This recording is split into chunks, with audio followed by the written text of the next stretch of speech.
복된 주일 아침입니다. 이 시간에도 여기까지 나오신 여러분들 위해 하나님의 크신 은혜가 함께하기를 진심으로 기원합니다. 5월 들어서 말씀 일기 본문을 욥기를 읽어가고 있습니다. 욥기에 대해서 또 많이 아시는 분들도 있고 또는 낯선 분도 있는데 한 성도의 고난을 통해서 하나님께서 주시고자 하는 것들이 무엇인지를 잘 깨닫는 그런 시간이 되었으면 좋겠고요. 그리고 그것뿐만 아니라 그 큰 주제는 대부분 많이 알려져 있고 익숙한 편인데 그것뿐만 아니라 세 친구의 대화 가운데서 깨닫고 또 생각해야 될 것이 무엇인지를 또 깨달아 알아가는 그런 은혜가 있었으면 좋겠습니다.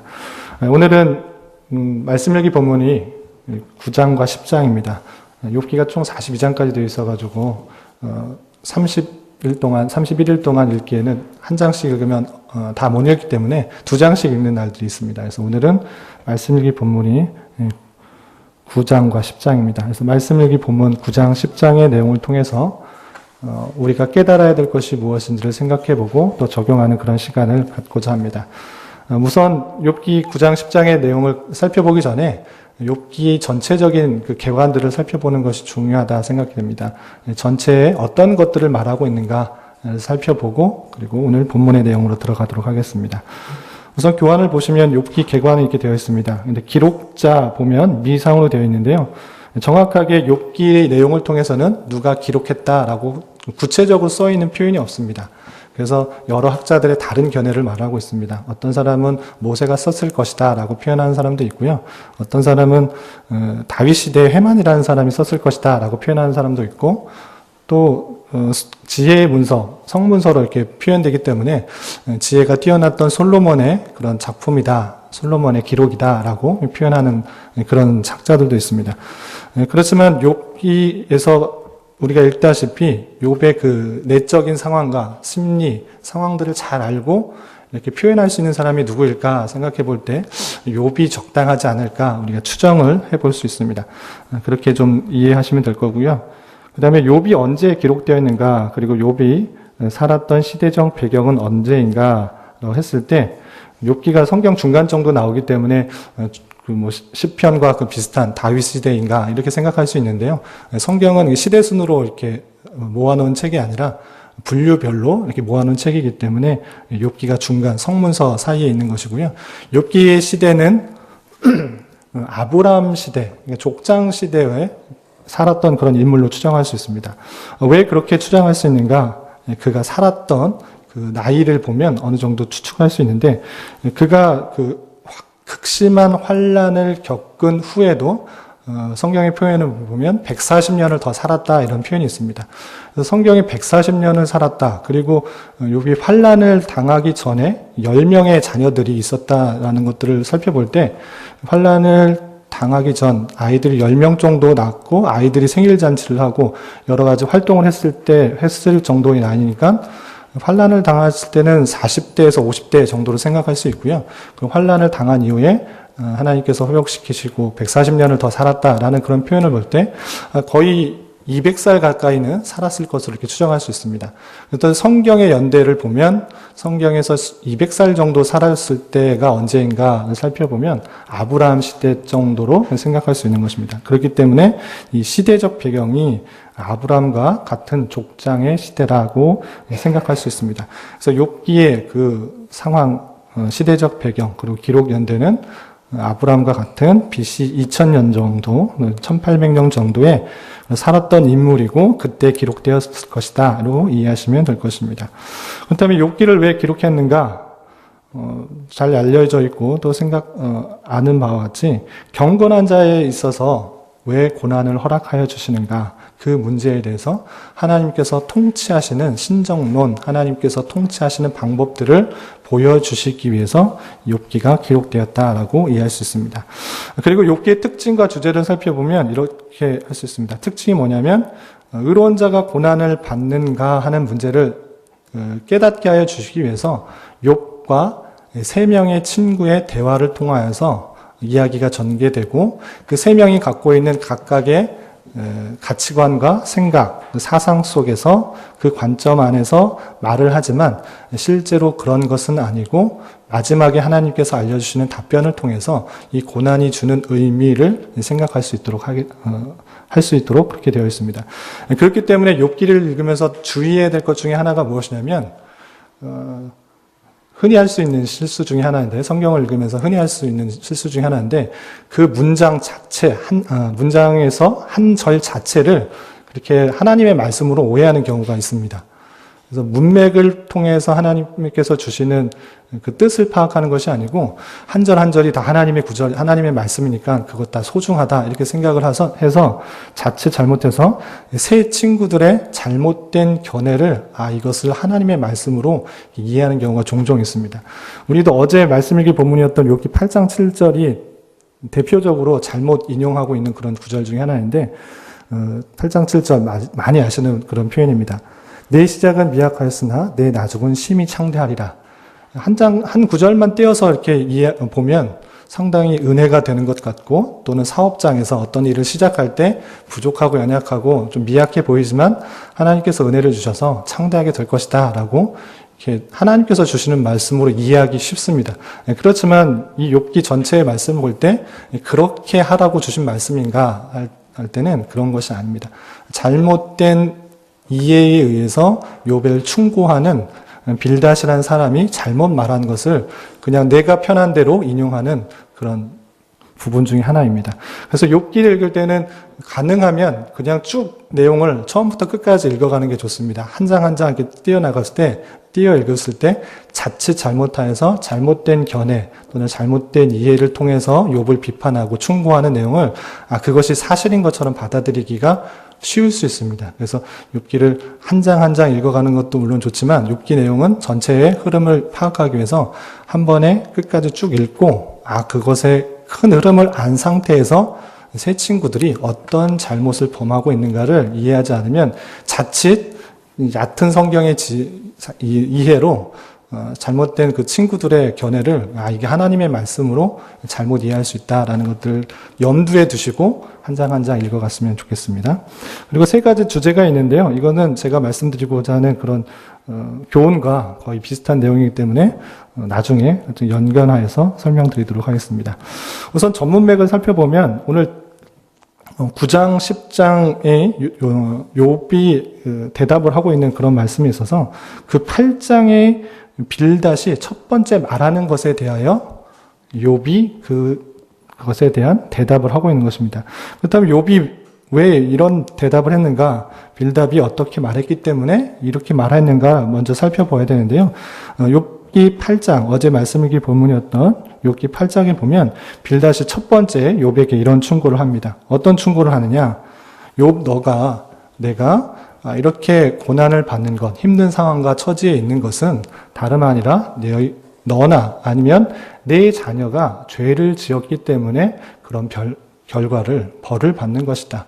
네 아들들이 죽은 것, 네 자녀들이 죽은 것은 네 자녀들이 죄를 범하였기 때문이거나 아니면 내가 하나님 앞에서 잘못하였기 때문에 그런 죄를 받는 것이다. 이렇게 표현하고 있는 것입니다. 몇몇 구절을 살펴보면 이렇게 말하고 있습니다. 8장 4절, 5절에 이렇게 표현하고 있습니다. 하나님이 어찌 정의를 굽게 하시겠으며 전능하시니가 어찌 공의를 굽게 하시겠는가. 내 자녀들이 주께 죄를 지었으므로 주께서 그들을 그 죄에 버려두셨나니. 이렇게 표현하면서 내 자녀들이 하나님께 죄를 지었기 때문에 내 자녀들이 죽은 것이다. 그리고 내가 그렇게 고난과 환난과 핍박 가운데 있는 것이다 라고 말하고 있는 것입니다. 그렇기 때문에 빌닷은 하나님의 통치는 모든 것이 인과응보적으로 드러나는 것으로 판단하고 있는 것입니다. 그의 생각 속에서는 하나님은 잘못을 한 자는 반드시 벌을 내리고 또 복을 받기 위해서는 하나님 앞에 선한 일을 행해야 된다. 이렇게만 표현하고 인식하고 욥을 충고하고 있는 것입니다. 그렇지만 그런 것인가? 우리는 계속적으로 그 질문에 대해서 생각해 볼 필요가 있습니다. 이러한 그 빌닷의 충고, 조언에 대해 욥은 이렇게 말하고 있습니다. 그것이 9장과 10장에 걸쳐서 나오고 있는데요. 우선 9장 1절부터 14절까지는 이렇게 표현하고 있습니다. 하나님 앞에서 하나님의 전능성, 하나님의 그 놀라운 주권과 그 은혜, 통치 가운데서 누가 의롭다고, 그 앞에서 의롭다고 내세울 만한 사람이 있는가? 하나님의 거룩함과 위대성 앞에서는 어떠한 자도 자신이 의롭다, 자신이 잘났다, 자신이 떳떳하다 이렇게 말할 수 없는 것이다 라고 표현하고 있습니다. 그것이 1절부터 14절까지 쭉 나와 있는데요. 요약한 그 내용들을 제가 교환에다 씌워놨습니다. 9장 5절에는 하나님의 그 놀라운 통치와 섭리를 이렇게 표현하고 있습니다. 하나님께서는 산을 이동시키시도 하시는 분이시다. 그리고 6절에서는 땅을 움직여 그 기둥을 흔들기도 하시는 그런 분이시다. 그리고 7절에서는 해와 별들을 뜨지 못하게도 하시는 그런 분이시다. 하나님의 놀라운 통치, 이 피조세계를 다스리고 역사하시는 것들을 계속적으로 욥이 표현하고 있는 것입니다. 8절에서도 하늘을 펴시며 바다 물결을 밟으시기도 하신다. 또 9절에서는 북두칠성과 삼성의 묘성을 만드시고 또 남방의 밀실을 만드셨다. 우주에 있는 모든 별들까지도 하나님께서 만드셨고 통치하시는 그런 분이시다라고 표현하고 있는 것입니다. 10절에서 요약하면서 이렇게 표현하고 있는 것입니다. 무수한 큰 일을 행하시는 분이 하나님이시다. 하나님께서는 이 세상 모든 피조 세계를 다스리고 역사하시는 분이기 때문에 그 분을 아는 자로서 하나님 앞에서는 어떤 사람도 의롭다 할 수 없다 이렇게 계속적으로 표현하는 것입니다. 12절에 절대 주권이 그에게 있다라는 표현도 있고요. 마지막에 결론적으로 14절 하물며 하나님께서 이러한 분이실진데 내가 감히 하나님 앞에 대답하겠으며 그 앞에서 무슨 말을 택할 것인가. 하나님의 그 놀라우신 섭리와 주권 가운데 아무 말도 할 수 없음을 먼저 고백하고 있습니다. 그리고 빌닷은 너희가 잘못했기 때문에 내 자녀 또는 욥이 잘못했기 때문에 그거에 대한 벌로서 그런 고난이 찾아온 것이다 라고 말했지만 실제적으로 그 놀라운 큰일을 행하시는 하나님의 섭리와 주권 가운데는 인과 관계로만 설명할 수 없는 그런 하나님의 통치가 있음을 15절부터 24절까지 다양하게 표현하고 있습니다. 20절에는 이런 표현이 있습니다. 가령 내가 의로울지라도 내 입이 나를 정죄하리니 가령 내가 온전할지라도 나를 정죄하시리라. 의로울지라도 내가 의롭다고 생각되지만 내 입이 또는 온전할지라도 하나님께서 나를 정죄하실 수도 있다. 자신의 생각과 다를 수 있는 하나님의 통치를 말하고 있고요. 22절도 이런 표현이 있습니다. 일이 다 같은 것이라 그러므로 나는 말하기를 하나님이 온전한 자나 악한 자나 멸망시키신다 한다. 분명 하나님의 통치는 온전한 자만 살리시는 것 같고 또 악한 자는 다 물리치는 것 같지만 그렇지 않은 현실이 있다. 온전한 자나 악한 자나 멸망시키시는 하나님의 통치가 있음을 자기가 보고 말하고 있는 것입니다. 23절, 24절에서도 계속 인과 관계를 넘어서는 하나님의 통치를 말하고 있는데 이렇게 표현하고 있습니다. 갑자기 재난이 닥쳐 죽을지라도 무죄한 자의 절망도 그가 비웃으시라. 24절 세상이 악인의 손에 넘어갔고 재판관의 얼굴도 가려졌나니 그렇게 되게 한 이가 그가 아니시면 누구냐. 세상을 볼 때 항상 의로운 일이 있는 것 같이 하나님 계시다면 항상 의로운 일만 있어야 되고 악한 일들은 없어야 될 것 같고 악한 사람들은 다 벌받아야 될 것 같고 의인들은 다 살아야 될 것 같지만 실제 세상의 삶을 보면 세상을 보면 세상이 악인의 손에 넘어간 것 같은 세상이다. 또한 재판관의 얼굴도 가려졌기 때문에 항상 옳은 것만 판결하는 그런 세상은 아니다. 그러한 세상이 있을진데 그렇게 되게 한 이가 누구냐? 그가 아니시면 누구냐라고 표현하고 있는 것입니다. 모든 세상, 이 세상을 살면서 모든 것이 인과관계로 잘했다고 하면 보상을 받고 잘 되고 또 악한 일을 하면 항상 벌을 받고 나쁜 결과를 맺는 것이 아니라 이 세상에 놀라운 하나님의 섭리 가운데서는 모든 것을 통치하고 다스리는 그 가운데서는 악한 사람이 더 잘 될 수도 있고 또 재판관이 눈이 가려져서 잘못된 판결을 하는 경우도 많이 있고 의인이나 악인이나 함께 멸망되는 그런 일들이 있음을 욥이 말하고 있는 것입니다. 그리고 계속해서 25절부터 35절까지는 그러한 하나님의 통치 가운데 자신이 무고함을, 내가 고통받고 환난을 받고 어려운 상황 가운데 있는 것이 내가 잘못해서 그런 것이 아니라는 것들을 말하고 싶지만 그렇게 입증할 방법이 없음을 탄원하면서 말하고 있습니다. 25절부터 35절까지인데요. 몇 구절을 좀 살펴보면 28절부터 29절에 이런 표현이 있습니다. 내 모든 고통을 두려워하니 주께서 나를 죄 없다고 여기시지 않으실 줄을 아나이다. 내가 정죄하심을 당할진대 어찌 헛되이 수고하리이까.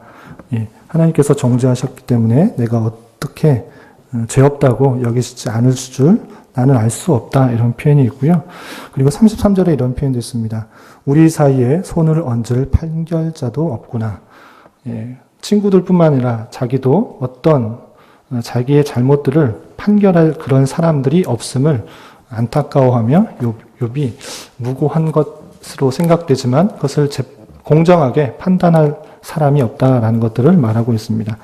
그리고 계속해서 10장 1절부터 17절까지는 하나님께서 이 상황, 이 어렵고 힘든 그런 상황을 정죄로 이렇게 생각을 하고 정죄한 것에 대한 탄원을 하고 있습니다. 10장 2절 하나님 앞에 이렇게 탄원하고 있습니다. 10장 2절을 보면 내가 하나님께 아뢰오리니 나를 정죄하지 마시옵고 무슨 까닭으로 나와 더불어 변론하시는지 내게 알게 하옵소서.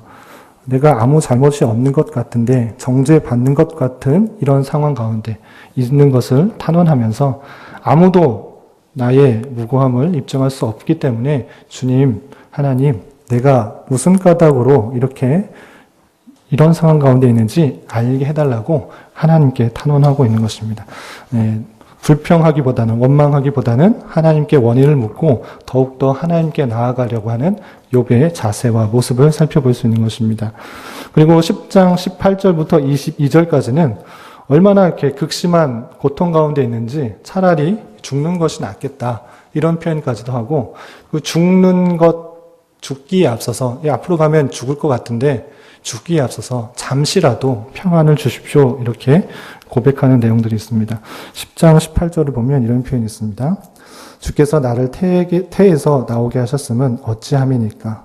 그렇지 아니하셨더라면 내가 기운이 끊어져 아무 눈에도 보이지 아니하였을 것이다.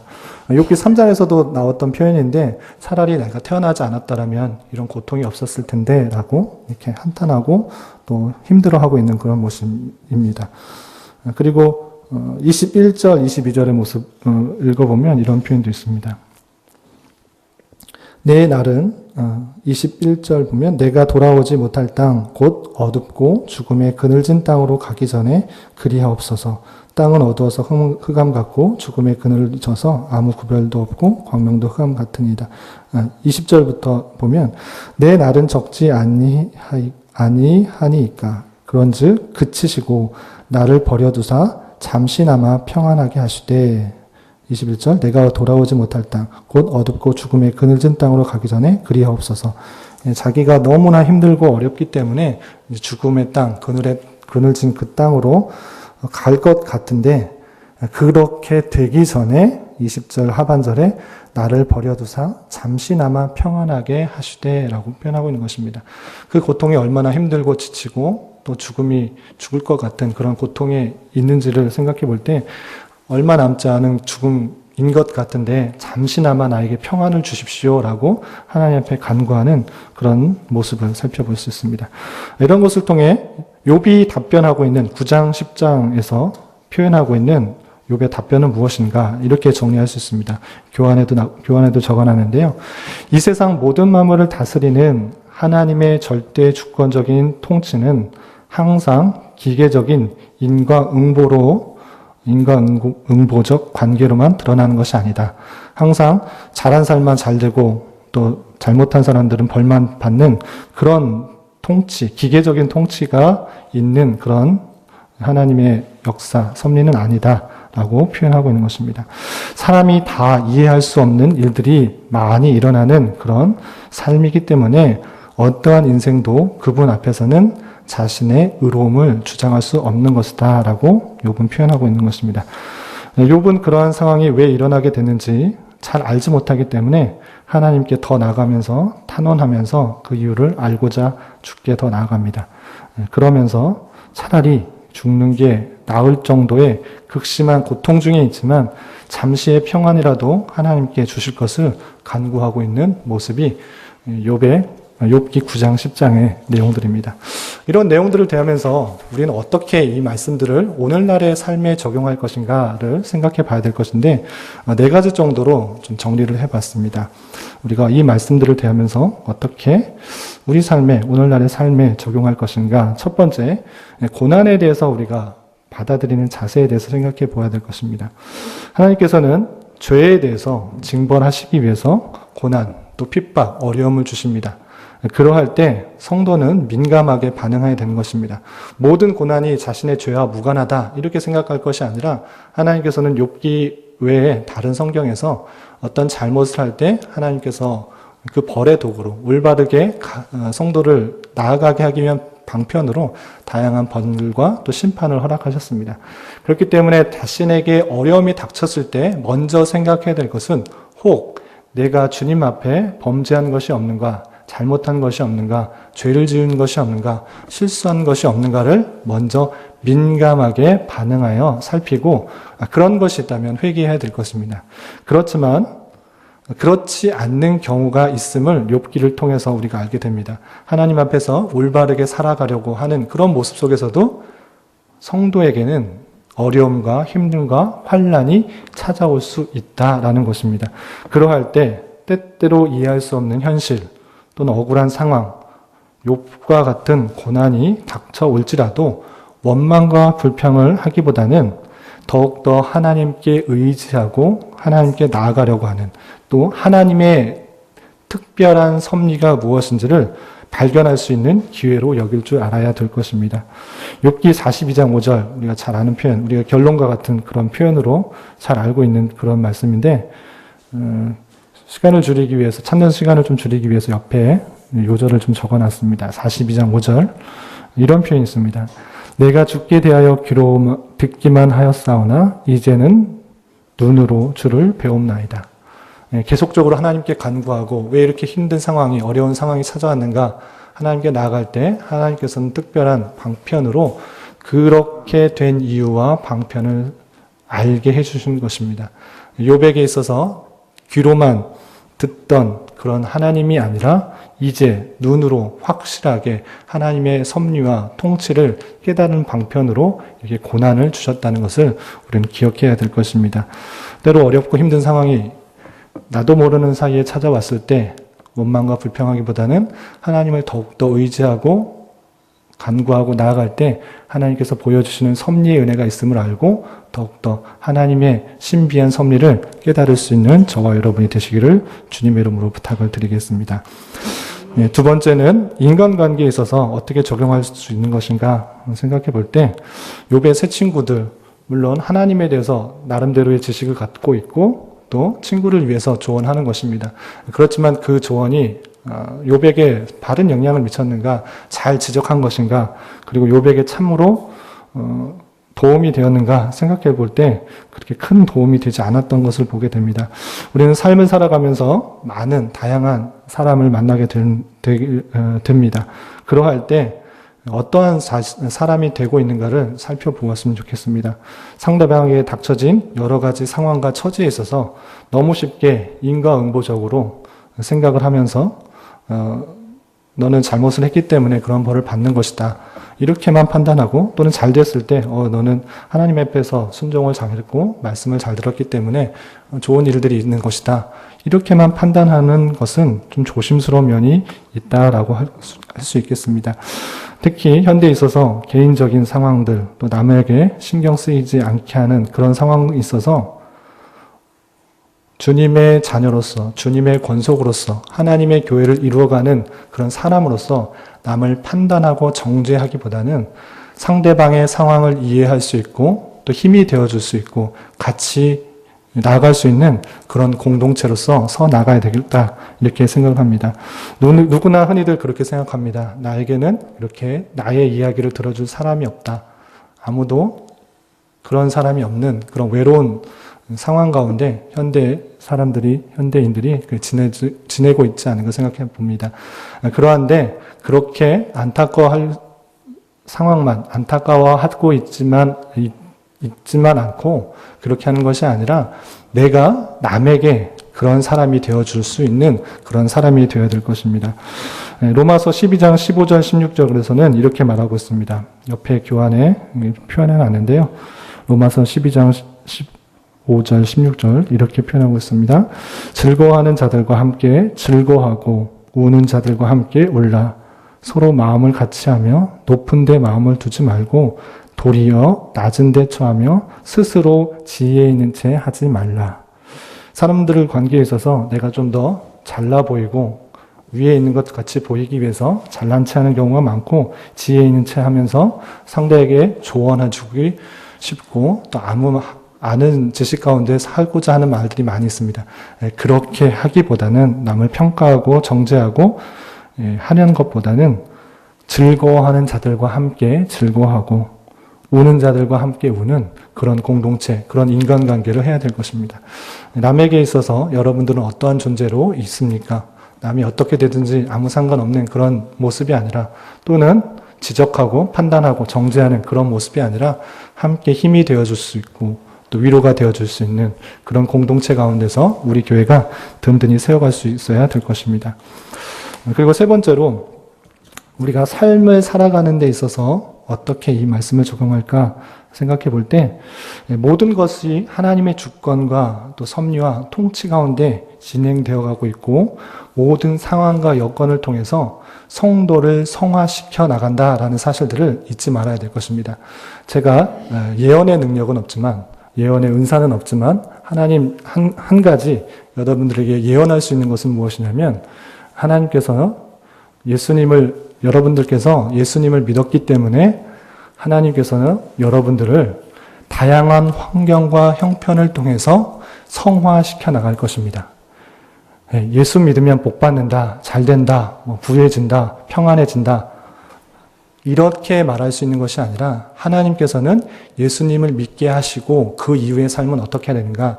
다양한 환경과 사건과 방편을 통해서 여러분들을 연단시키시고 성화시키실 것이고 거룩하게 하실 것입니다.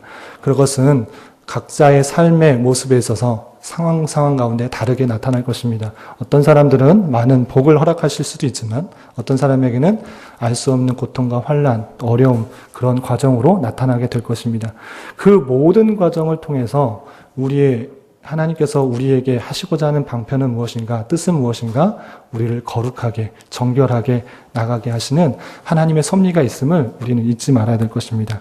그렇기 때문에 삶의 여정 가운데서 나가는 여러 가지 어려움과 환난들, 모든 것들을 하나님께서 우리를 성화시켜 나가시는 방편임을 잘 깨달아야 될 것입니다. 여러분들 잘 알고 있는 욥기 23장 10절에 이렇게 욥이 고백하고 있습니다. 그러나 내가 가는 길을 그가 아시나니 그가 나를 단련하신 후에는 내가 순금같이 되어 나오리라. 많은 환난과 또 핍박 또는 그런 고난을 통해서 지금은 어렵지만 단련이 되어서 순금같이 정결하게 아름답게 보석과 같이 될 것이다 라고 고백하고 있는 것입니다. 또한 에베소서 1장 4절 5절에서는 하나님의 예정 가운데 우리를 왜 택하셨는지에 대해서 잘 나오고 있습니다. 에베소서 1장 4절 5절 제가 읽어보겠습니다. 곧 창세 전에 그리스도 안에서 우리를 택하사 우리로 사랑 안에서 그 앞에 거룩하고 흠이 없게 하시려고 그 기쁘신 뜻대로 우리를 예정하사 우리 예수 그리스도로 말미암아 자기 아들들이 되게 하셨다.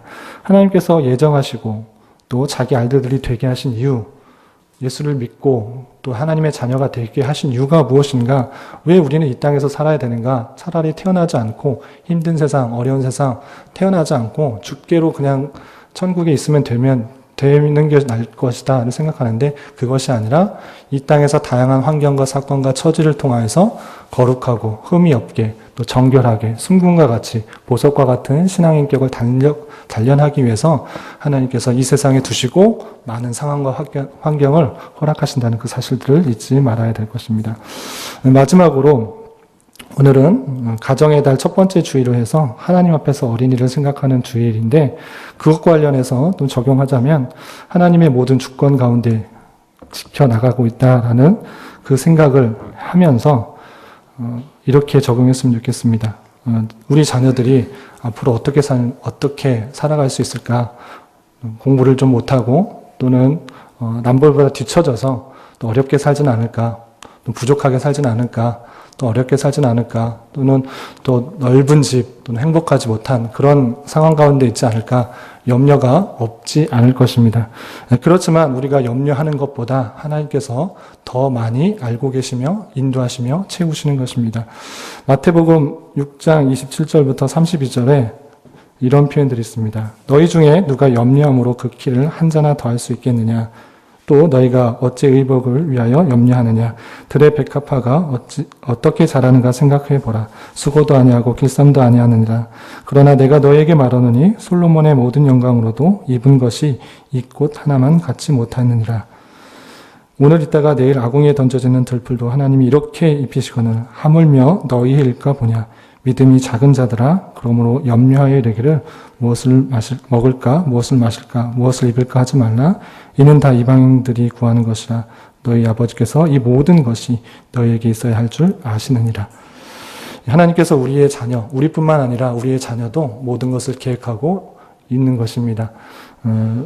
내가 자녀들을 어떻게 키우겠다 이렇게 너무 애쓰고 고민하고 어려워하지 마시고 하나님께 모든 것을 맡기는 그런 은혜가 있어야 될 것입니다. 우리의 자녀들을 온전히 주께 맡겼을 때 하나님께서 부어주시는 남다른 은혜가 있는 줄을 기억해야 될 것입니다. 비록 남들보다 더 많이 가지지 못하고 더 많은 지위를 얻지 못하고 좋은 대학에 가지 못하고 좋은 직장에 가지 못한 것 같이 보일지라도 그 모든 것이 없어도 하나님만으로 기뻐하고 감사하고 행복하고 작은 것에 감사할 줄 아는 또 남을 위로하고 또 남에게 힘이 되어줄 수 있는 그런 자녀로 키우는 우리가 되어야 될 것입니다. 그것이 하나님 앞에서 또 어린을 생각하는 주일에 우리가 또 생각하며 적용해야 될 점이 아닌가 생각해 봅니다. 말씀을 정리할까 합니다.